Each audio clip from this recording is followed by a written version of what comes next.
无上甚深微妙法，百千万劫难遭遇。我今见闻得受持，愿解如来真实义。南无布达雅，南无达玛雅，南无桑伽雅。We have talked previously about the 8 different categories of sufferings and where they all came from, which is our subconscious mind.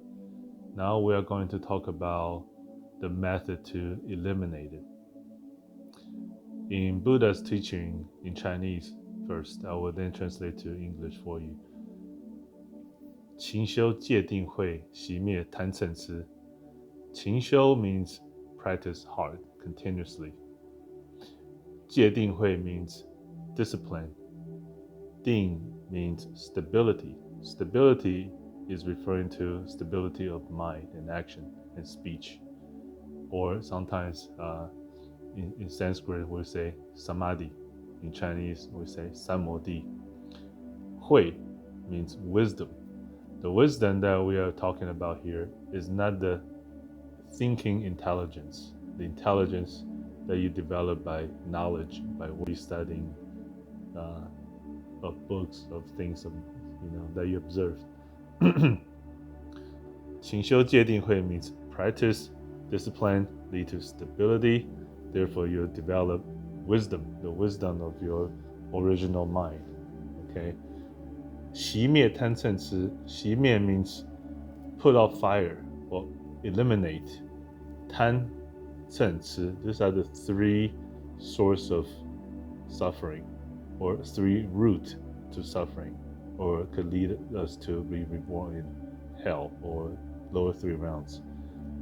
贪first. 贪 means greed. 嗔 means anger, hatred. 痴 means ignorance. Hatred, ignorance, and greed, those 3 poisons or 3 roots is controlling every single one of us who experience suffering. If you look at the Tibetan wheel of death or wheel of life that depicts Buddha's teaching, what do you notice in the center? In the center, there are 3 animals: pig, crane, and snake, biting each other's tail and forming a circle. These 3 animals are the representation of hatred, ignorance, and greed. They are in the middle because it is the core source of all of our sufferings. So how do we eliminate these 3? We practice 戒定慧. Okay, discipline, stability, and lead to wisdom. Now we are going to talk about discipline. Discipline has 3 branches: the discipline of mind, the discipline of speech, the discipline of action. So if you think about the cause of all the conflicts that we have in the world, they all came from those 3 things, right? Actions, people stealing people's things, looting things, people killing each other, hurting each other. This is through action, right? So we need to stop those bad actions, because the bad actions will cause us to have stress and suffer, right? When we get punished or we feel guilty violating those things. So same as speech.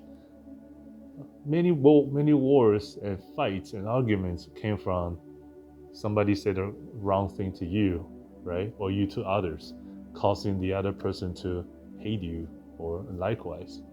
Somebody says something to you, you remember it, and you don't feel good about it. For example, somebody compliment on you, the way you look, and you feel happy. But if somebody says something negative, you remember, right? That person's ill speech affect you, make you feel suffer.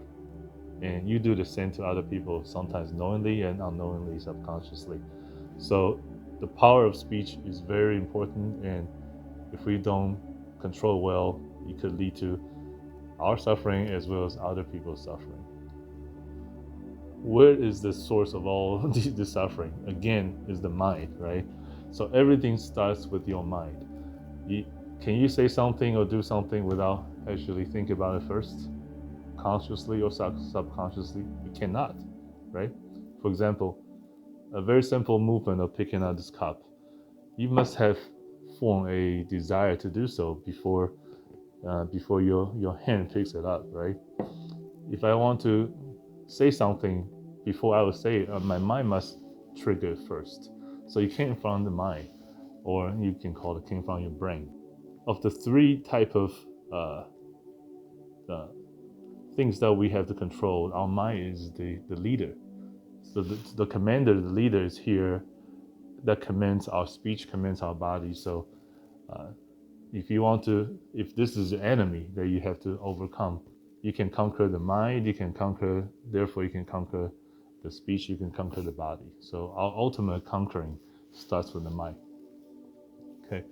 Now we are going to talk about different ways of conquering the mind that produces our suffering.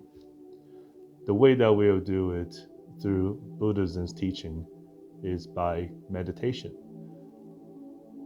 Buddhism doesn't believe in resolving problems through taking pills, okay, taking chill pills, drinking alcohol, or doing other type of substance that make you temporarily forget about your problem.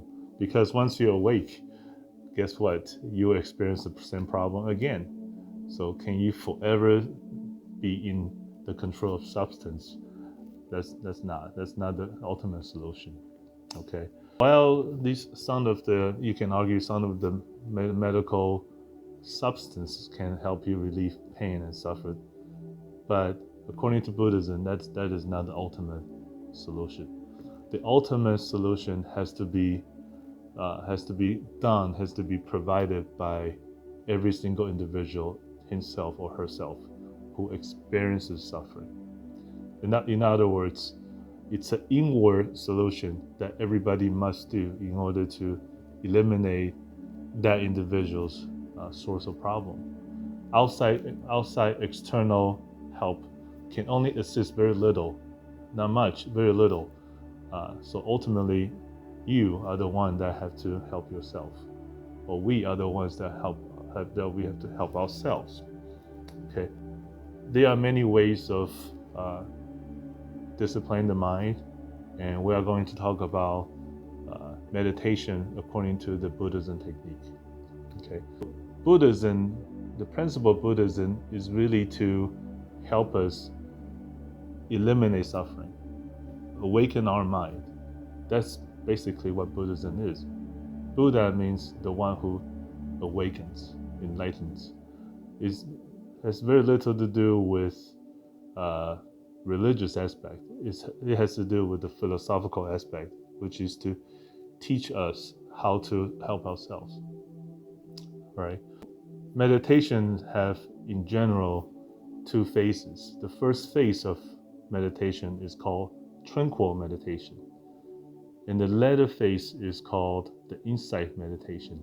The Tranquil Meditation, when you practice it long enough, your mind starts to be calmer, and you will be less reactive to external things around you. We are going to focus on Tranquil Meditation first. And according to the Buddhism's teaching, that you can achieve a tranquil state of mind instead of your current chaotic state of mind by focus on one thing. Okay, let it be a cup, a picture, a drawing, a sound, or a phrase. In our Pure Land Buddhism school teaching, we focus on the recital of Namo Amitabha, or Amitabha Buddha's sacred name. How do we focus on it? Again, it starts with your mind. Instead of thinking about what you want to do for today, what you want to eat for lunch, you replace that thought that you can recognize by chanting continuously Namo Amitabha. Okay, there are many benefits associated with reciting a sacred name of Buddha or other deities. For example, you can say, if you prefer to pray to Lord Jesus Christ, you could, or Holy Mary, Mother of God, you could, or Allah, you could. Okay, those sacred prayers that you are used to, simply focus on that. When you focus on that, don't change subject. Okay, focus on the very, very heart. The secret to quickly stabilize your mind, according to Buddhism, Pure Land Buddhism teaching, is not only you recite the sacred deity, sacred being's name, you also keep track from number 1 to 10, the number, the order of your recital. Once you go from 1 to 10, you start all over again. Okay, this is the secret to the success of Tranquil Meditation in the shortest period of time. Many people spend their whole life meditate, never see much result. Why? Because they do not know how to focus their mind. The most important thing to remember in meditation is keeping the track of your recital.